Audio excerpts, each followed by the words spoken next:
আসসালামু আলাইকুম ভিউয়ার্স। বাংলাদেশের সর্বশেষ আপডেট সংবাদে আপনাদের স্বাগত। জানিয়ে দিব হাতে থাকা সর্বশেষ আপডেট বাংলা সংবাদ। প্রথমেই সংবাদ শিরোনাম। চলতি বছরের মাঝামাঝিতেই জাতীয় নির্বাচন চায় বিএনপি। এরপর জানিয়ে দিব শেখ হাসিনা বিষ প্রয়োগে খালেদা জিয়াকে হত্যার চেষ্টা করেছিল। এদিকে বিডিআর হত্যার বিচার নিয়ে প্রশ্ন। আরও জানিয়ে দিব এইচএমভিপি নিয়ন্ত্রণে বিমানবন্দরে বিশেষ নির্দেশনা। সর্বশেষ জানিয়ে দিব তাপমাত্রা নিয়ে আবহাওয়া অফিসের নতুন বার্তা। এতক্ষণ শুনছিলেন সংবাদ শিরোনাম, এবারে বিস্তারিত। তবে অনুরোধ থাকবে ভিডিওটিতে একটি লাইক করবেন এবং কমেন্ট করে জানিয়ে দিবেন কোন জেলা থেকে আপনি আমাদের এই ভিডিওটি দেখছেন। চলতি বছরের মাঝামাঝিতেই জাতীয় নির্বাচন চায় বিএনপি। চলতি বছরের মাঝামাঝিতেই জাতীয় নির্বাচন চায় বিএনপি। দলটি মনে করছে বর্তমান স্থানীয় সরকার নির্বাচনের যে আলোচনা চিন্তা সেটা জাতীয় নির্বাচনের সময়ক্ষেপণ মাত্র। অন্তর্বর্তী সরকারের উচিত স্থানীয় সরকার নির্বাচনের চিন্তা বাদ দিয়ে জন আকাঙ্ক্ষা অনুযায়ী চলতি বছরের মাঝামাঝিতেই জাতীয় নির্বাচনের ব্যবস্থা করা এবং এর সব আয়োজন সম্পন্ন করা। সোমবার ১৩ জানুয়ারি রাতে অনুষ্ঠিত বিএনপির স্থায়ী কমিটির বৈঠকে বিএনপি নেতারা এমন অভিমত দিয়েছেন। বৈঠক সূত্রে জানা গেছে তারা সভা সেমিনারের মধ্য দিয়ে নির্বাচনের এ দাবিকে শিগগিরই সামনে নিয়ে আসবেন এবং এ দাবিতে সোচ্চার হবেন। চলতি ২০২৪-২৫ অর্থ বছরের মাঝপথে এসে শতাধিক পণ্য ও সেবার ওপর মূল্য সংযোজন কর বা ভ্যাট এবং সম্পূরক শুল্ক বাড়িয়েছে সরকার। গত বৃহস্পতিবার রাতে এ সংক্রান্ত দুটি অধ্যাদেশ জারি করা হয়েছে। অধ্যাদেশ দুটি হল মূল্য সংযোজন কর ও সম্পূরক শুল্ক অধ্যাদেশ ২০২৫ এবং দি এক্সাইজ অ্যান্ড সল্ট অধ্যাদেশ ২০২৫। শেখ হাসিনা বিষ প্রয়োগে খালেদা জিয়াকে হত্যার চেষ্টা করেছিল।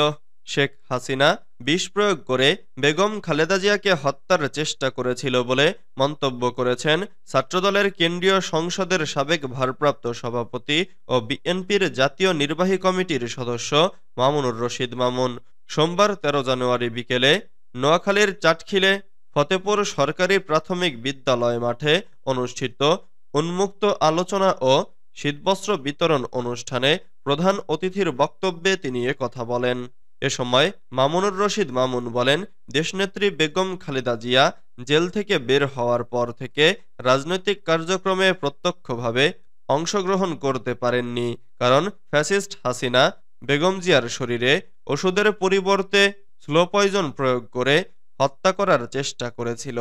আজকে হাসিনা বাংলাদেশে নাই। মহান আল্লাহর রহমতে ও আপনাদের দোয়ায় দেশনেত্রী বেগম খালেদা জিয়া সসম্মানে আছেন। হাসিনা ক্ষমতায় থেকে সারা দেশে গডফাদার তৈরি করেছিল। তিনি আরো বলেন, মুক্তিযুদ্ধের সময় শহীদ প্রেসিডেন্ট জিয়াউর রহমান কোনো রাজনৈতিক নেতা ছিলেন না। তিনি বাঙালি অন্যান্য মেজরদের মতোই একজন ছিলেন। তিনি বাংলাদেশের মানুষের পক্ষে, বাংলাদেশের মানুষের জন্য বিদ্রোহ করে মুক্তিযুদ্ধের ঘোষণা দিয়ে সশস্ত্র সংগ্রামের মাধ্যমে আমাদেরকে বাংলাদেশ নামক রাষ্ট্রটি উপহার দিয়েছিলেন। ক্ষমতায় বসে আওয়ামী লীগ রাষ্ট্রকে তছনছ করেছে। সেজন্য রাষ্ট্রকে পুনর্গঠনের জন্য আমাদের নেতা তারেক রহমান ৩১ দফা ঘোষণা করেছেন। বিডিআর হত্যার বিচার নিয়ে প্রশ্ন। বিডিআর হত্যা ও বিচার নিয়ে নানা প্রশ্নের সৃষ্টি হয়েছে। একটি স্বাধীন তদন্ত কমিশন গঠন হলেও প্রকৃত ঘটনা প্রকাশ পাবে কিনা, অপরাধীদের বিচার হবে কিনা, যাদের এখন কারাগারে বন্দী রাখা হয়েছে তারা অপরাধী কিনা, এসব প্রশ্ন নতুন করে সামনে আসছে।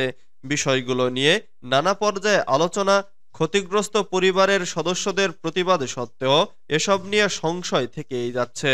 সম্প্রতি বিডিআর হত্যার বিচার নিয়ে আদালতের স্থান, আদালতের অগ্নিকাণ্ড এবং হত্যা মামলায় আটক ব্যক্তিদের মুক্তির রায়ের দিন বিচারকের অসুস্থতা সহ নানা ঘটনায় বিচার নিয়ে ধোঁয়াশা সৃষ্টি হয়েছে।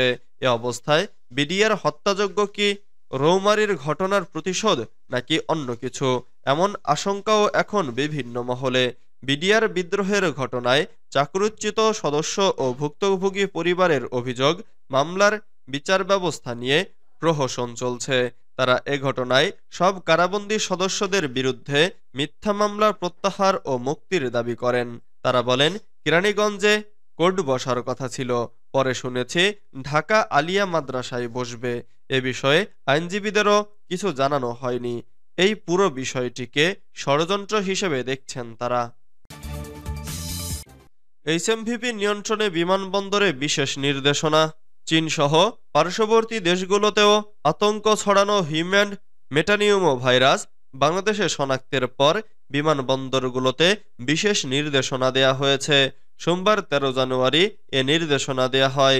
এতে বিমানবন্দরের যাত্রী, স্টাফ ও দর্শনার্থীদের সবাইকে মুখে মাস্ক রাখা ও হ্যান্ড স্যানিটাইজার ব্যবহারে উৎসাহিত করা হয়েছে।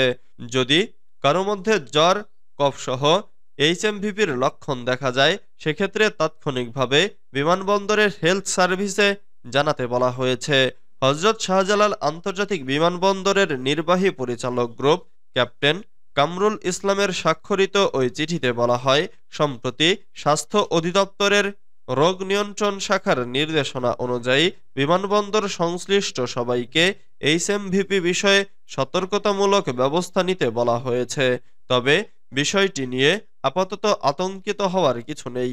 নির্দেশনায়ও আরও বলা হয়, দেশের বিমানবন্দরে ফ্লাইট পরিচালনাকারী দেশি বিদেশি এয়ারলাইনগুলোকে নিজ নিজ অবস্থান থেকে এবং যেসব দেশে এইচএমভিপির আক্রান্ত রোগী রয়েছে সেসব দেশ থেকে যাত্রী আনার ক্ষেত্রেও সতর্কতামূলক ব্যবস্থা নিতে হবে।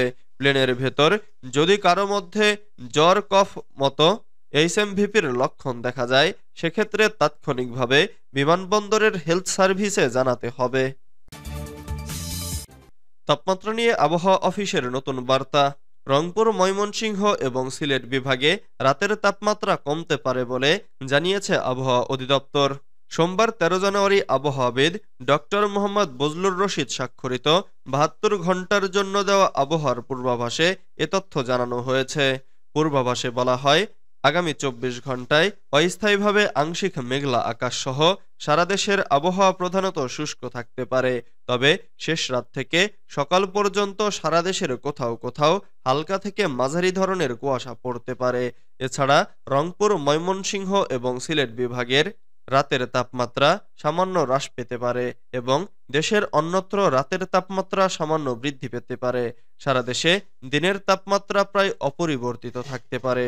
মঙ্গলবারের পূর্বাভাসে বলা হয়েছে, এদিন সন্ধ্যা ৬টা থেকে পরবর্তী ২৪ ঘন্টায় অস্থায়ীভাবে আংশিক মেঘলা আকাশ সহ সারা দেশের আবহাওয়া শুষ্ক থাকতে পারে। তবে শেষ রাত থেকে সকাল পর্যন্ত সারা দেশের কোথাও কোথাও মাঝারি থেকে ঘন কুয়াশা পড়তে পারে। এছাড়া সারা দেশে রাতের তাপমাত্রা সামান্য হ্রাস পেতে পারে এবং দিনের তাপমাত্রা প্রায় অপরিবর্তিত থাকতে পারে।